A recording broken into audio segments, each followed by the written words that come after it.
पिछले कुछ महीनों में मैंने काफ़ी स्टूडेंट से बात की जो डेटा एनालिटिक्स में जाना चाहते हैं। डिफरेंट कॉलेजेस, डिफरेंट बैकग्राउंड्स, पर क्वेश्चन ऑलमोस्ट सेम। एक्सेल आता है इनफ होगा?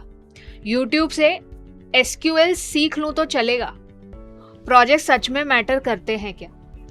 तो मैं आपको दो छोटी कॉन्वर्सेशन सुनाना चाहती हूँ जो मुझे काफ़ी याद रह गई।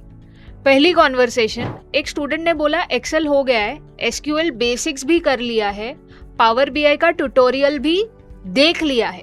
रेज्यूमे ठीक लग रहा था। फिर मैंने सिंपल सा सवाल पूछा, इस एनालिसिस से बिजनेस का कौन सा डिसीजन बेटर होगा? थोड़ा पॉज, फिर साइलेंस। तो प्रॉब्लम कैपेबिलिटी का नहीं था, प्रॉब्लम था कॉन्टेक्स्ट का। सब चीजें अलग अलग सीखी थी, कनेक्ट नहीं हो पा रही थी। दूसरी कॉन्वर्सेशन बताती हूँ। दूसरा student, similar background, same question पूछा। आंसर फैंसी नहीं था, बस इतना बोला इससे ऑपरेशनल कॉस्ट कम हो सकती है।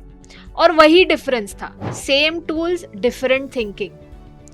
ठीक है, तो मुझे क्या समझ आया, इशू इंटेलिजेंस का नहीं होता, इशू एफर्ट का भी नहीं होता, इशू होता है स्ट्रक्चर का। एक अप्रोच होता है, टूल सीखो, आगे बढ़ो, बाद में सोचेंगे कैसे यूज होगा, ये अप्रोच नहीं होना चाहिए। दूसरा अप्रोच होना चाहिए, सीखो, अप्लाई करो, एक्सप्लेन करो और रिफाइन करो। तो ऐसा एक स्ट्रक्चर्ड अप्रोच होना चाहिए। और ये स्ट्रक्चर्ड अप्रोच करियर 247 का जो डेटा एनालिटिक्स का कोर्स है वो आपको ऑफर करता है। ठीक है, स्ट्रक्चर्ड अप्रोच जिसमें आप टूल्स तो सीखते हो, पर टूल्स के साथ साथ आप सीखते हो कि आपके जो इंडस्ट्री के बिजनेस क्वेश्चंस है कि बिजनेस क्वेश्चंस को कैसे आंसर किया जाए, ये आप सीखते हो करियर 247 के डेटा एनालिटिक्स के कोर्स से। तो इंडस्ट्री फर्स्ट करिकुलम है, IBM अप्रूव्ड, नास्कॉम सर्टिफाइड। मतलब इस कोर्स से आपको ट्रिपल सर्टिफिकेशन मिलेगा। ट्रिपल सर्टिफिकेशन मतलब आपको IBM का सर्टिफिकेट मिलेगा, नास्कॉम का सर्टिफिकेट मिलेगा, करियर 247 का भी सर्टिफिकेट मिलेगा।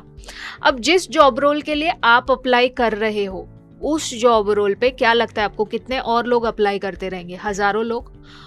तो इन हजारों लोगों में आपकी प्रोफाइल स्टैंड आउट होनी चाहिए। तो आपकी प्रोफाइल कैसे स्टैंड आउट होगी? पहले तो आपके रेज्यूमे में ब्रांड नेम्स होने चाहिए। तो हम आपको वो करियर 247 आपको वो ब्रांड नेम दे रहा है IBM और नास्कॉम का। उसके अलावा आपके प्रोजेक्ट्स जो है वो स्टैंड आउट होने चाहिए। तो करियर 247 का जो करिकुलम है उसमें आप हर मॉड्यूल में मिनी प्रोजेक्ट बनाते हो और उसके अलावा आप केपस्टोन प्रोजेक्ट बनाते हो। तो कुल मिला के आप करीबन पूरे कोर्स में 8 प्रोजेक्ट्स बनाते हो। ठीक है, उसके अलावा करियर असिस्टेंस, बहुत लोगों को पता नहीं होता है कि जब हम प्रोजेक्ट्स बना रहे हैं, ठीक है, इमेजिन कीजिए कि आपने प्रोजेक्ट बनाया, तो सामने वाले को कैसे समझ में आएगा कि आपने ये प्रोजेक्ट बनाया? तो आपको वो शोकेस करना पड़ेगा। तो वो प्रोजेक्ट कहाँ पे शोकेस करना है? गिटहब पे शोकेस करना है, उसे लिंक्डइन पे शोकेस करना है। तो लिंक्डइन को ऑप्टिमाइज कैसे करते हैं, गिटहब पे प्रोजेक्ट कैसे ऐड करते हैं, गिटहब की लिंक को आप रेज्यूमे पे कैसे डालते हो, रेज्यूमे को ATS फ्रेंडली कैसे बनाया जाता है। ATS का मतलब क्या होता है?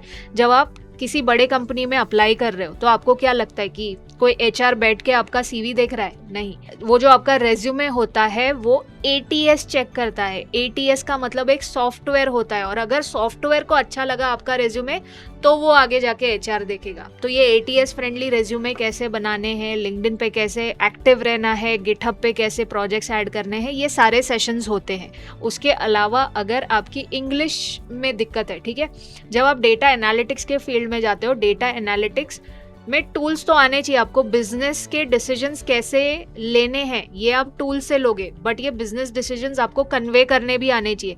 तो उसके लिए आपका कम्युनिकेशन अच्छा होना चाहिए। तो कम्युनिकेशन के क्लासेस होते हैं, सॉफ्ट स्किल्स के क्लासेस होते हैं। उसके अलावा जो आप टूल सीख रहे हो तो उसका हैंड्स ऑन एक्सपीरियंस भी होना चाहिए। तो वो हैंड्स ऑन एक्सपीरियंस के लिए we have something called as focus sessions. तो ये फोकस सेशंस क्या होते हैं? जिसमें आपने जो चीज़ें सीख ली है, आपके नॉर्मल सेशंस में जो चीज़ें आपने सीख ली है, उसके एक्स्ट्रा हैंड्स ऑन क्वेश्चंस आप इन फोकस सेशंस में करते हो। ये सारे टूल्स आप सीखोगे पूरे कोर्स में, डेटा एनालिटिक्स के कोर्स में। You will get triple certified आपको जो सिखाने आएंगे वो इंडस्ट्री एक्सपर्ट सिखाने आएंगे, तो उसका फ़ायदा ये है कि उनको पता है कि इंटरव्यूज़ में क्या पूछा जाता है, या फिर जब डेटा एनालिस्ट एक कंपनी में काम करता है तो एग्जैक्टली क्या काम करता है। तो वो अपने एक्सपीरियंसेस शेयर करते हैं, बिजनेस क्वेश्चंस को कैसे आइडेंटिफाई करना है, उनके आंसर्स कैसे ढूंढने हैं वो आपको बताते हैं।